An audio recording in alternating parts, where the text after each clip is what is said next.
So let's dig into the next couple stories a little bit deeper. Now, I said at the beginning of the show that Indiana was very much the center of the political universe this week, and this next one, I've got a couple stories here, from one from a national angle and one from a local angle about the same story, that sort of highlights this intersection. Now, from NPR, the Trump administration announced $12 billion in one-time payments to farmers to cushion the blow from its own tariff hikes, especially for corn and soybean growers. It's essentially a bailout for damage caused by Trump's trade policy, paid for through the same USDA fund he used during his first term and framed as a bridge until his economic agenda supposedly starts working. Now, the subtext is obvious here. Tariffs are hurting rural America right now. Input costs are up, crop prices are down, and the White House is scrambling to keep farmers, one of Trump's most loyal constituencies, from feeling the consequences before the next election. Now, zooming in and looking at it here in Indiana, this is from WANE up in Fort Wayne.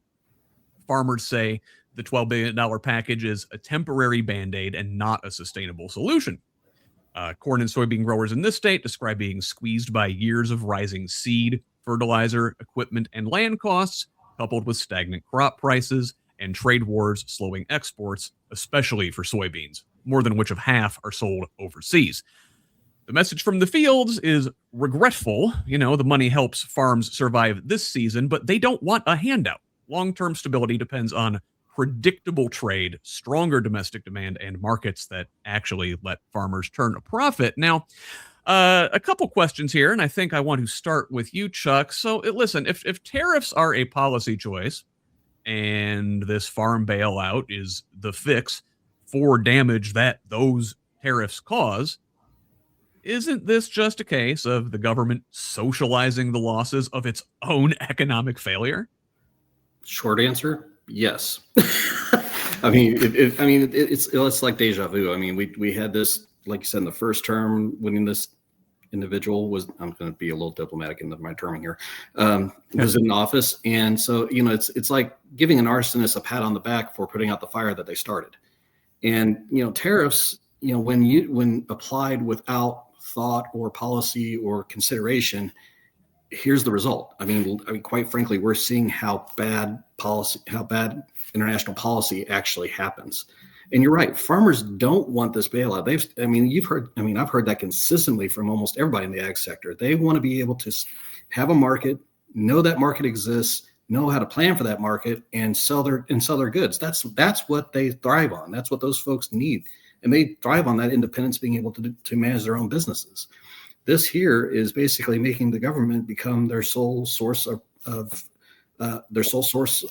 purchaser. And they, you know, again, hello, socialism. No, well, not necessarily socialism, maybe towards the other end of the spectrum, but you know, you get the idea.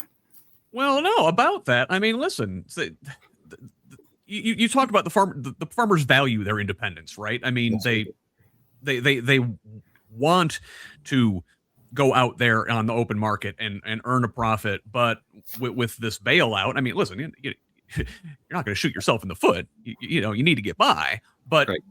Isn't this just building that culture of dependence that conservatives always cry about? When you have only one place to go to for any source of income, yeah, that it literally creates that false dependency that these folks have fussed about forever and a year, like, you know, relating it to other social net programs that, people just live off the government.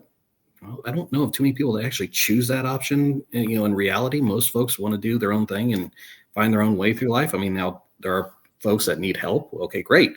But farmers, I can tell you, they are used to finding solutions for their problems, and they will do it. They come up with some of the most inventive stuff you'll ever find out there. And I have a lot of folks from the agriculture that work for me, and they are problem solvers left, right, and sideways. Unfortunately, this is a problem they just can't solve on their own because you've got a tangerine terror that is ruining everything. Sorry, that was out loud. Well, no, listen, these are big systemic issues. Now, Leslie, look, Chuck said the S word. Farming has depended on public support since the 1930s, right? Price supports, subsidies, the disaster aid. Why is socialism only a dirty word when it applies to workers instead of landowners? Because it's just all propaganda. Honestly, my grandfather was a farmer. My father grew up on a farm. And, I own farmland, and my aunt and her son run a trucking company that hauls grain, right? So my aunt actually complains that when the crops are bad or something, the farmers get a subsidy, but she does not get one for the trucking. And so there is actually some awareness of that. But, what is the larger play? Is it tariffs to destroy the market so farmers are forced to sell their farms to J.D. Vance's company, private equity that ends up buying them up? Then they seek new markets, drop the tariffs, then J.D. Vance and them hire all the farmers as workers, but they've lost their farms. You have to look at what's the long-term plan here? Nobody wants to grow 100 acres of soybeans and have it sit and rot. You want people to eat it or whatever. It is just, nobody wants a warehouse like that. So I think, this has been many, many years of saying socialism. It's just like the boogeyman. It's I love the Disney movie Beauty and the Beast. And it's just like Gaston saying, the beast will make off with your children. I say we kill the beast. And it's always socialism will do this or whatever. And it's the people need to just wake up and stop being, have their, their emotional system being pricked by these words that get them to stop thinking critically. They need to think of the big picture. And hopefully the farmers will wake up and say, why do we keep voting this way when this administration seems to be ruining our livelihood? The rural communities that I canvassed in, they need a robust economy, and they need the state to work together to keep their schools together and their rural hospitals and everything else. So I think we just need to wake up and stop playing their game of divide and conquer. Simon, we Leslie was sort of getting at this, and I mentioned it, a minute ago. The farmers, agriculture community have been major Republican constituency for the last couple decades now at this point, and especially Trump. They love them some Trump. Why? We talked about the pressure being put on them from consolidation in the seed industry, consolidation in the equipment industry. You look at the way John Deere locks people in, for example. They have farmers over a barrel. That's the real enemy, right? We're fighting these culture war issues to distract from consolidation of industry, which is where farmers are really getting screwed. Yeah, and Leslie nailed it when she talked about J.D. Vance's company, which is called Acre Traders and Acre Traders LLC, and it was created for one purpose: to buy up distressed farmland. Now Trump is into big corporate farming. He doesn't support the mom and pop farmers in any shape or form, as you can tell with the tariffs. But to make it into a big corporate farming enterprise, he's all over that. So with the idea of bankrupting the farmers through the tariffs and through all of this, the handout is less money than Argentina's getting, for their situation. You also have to look at it from the perspective of what else can be going on in the background. And we know what we're going to talk about immigration next in the program. But one of the things that happened earlier in the year was they started talking about